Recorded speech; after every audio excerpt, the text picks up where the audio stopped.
সরকারের বয়স সম্ভবত ৩৫ বা ৩৭ দিন।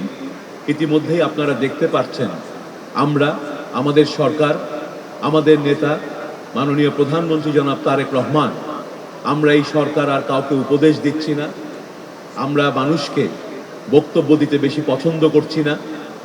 আমাদের নেতা তার কাজের মাধ্যমে ইতিমধ্যেই দেখিয়ে দিচ্ছেন যে আমরা সেই পুরনো বাংলাদেশে আর ফেরত যাব না। আমরা প্রত্যেকেই গর্বিত বোধ করতে পারি জাতি হিসেবে যে আমরা এমন একটি দেশের মানুষ যে দেশের প্রধানমন্ত্রী প্রতিদিন সকাল ৯টার আগে নিজের অফিসে পৌঁছে যান এবং সেখান থেকেই আমরা শিক্ষা গ্রহণ করছি।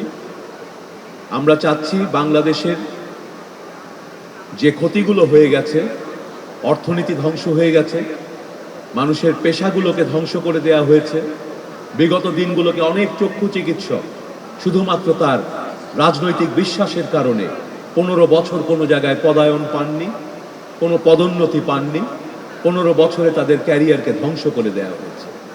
এটি শুধু একটি ভুল রাজনৈতিক কাজই নয়, এটি ভীষণ অমানবিক একটি কাজ বলে আমি মনে করি।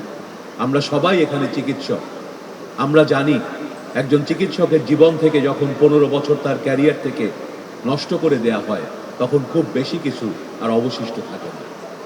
আমরা সেই বাংলাদেশে আর কখনো ফেরত যেতে চাই না যে রাজনৈতিক ভিন্ন মতের কারণে মানুষের পেশাগত দক্ষতাকে অপমান করা হবে।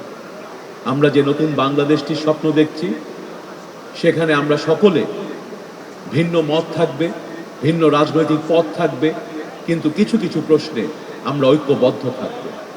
জাতীয়ভাবে আমরা বলেছি সবার আগে বাংলাদেশ, বাংলাদেশের স্বার্থে, বাংলাদেশের স্বাধীনতা সার্বভৌমত্বের স্বার্থে দলমত নির্বিশেষে আমাদেরকে ঐক্যবদ্ধ থাকতে হবে, যেমন ঐক্যবদ্ধ আমরা হয়েছিলাম ২০২৪ সালের ৫ই আগস্ট।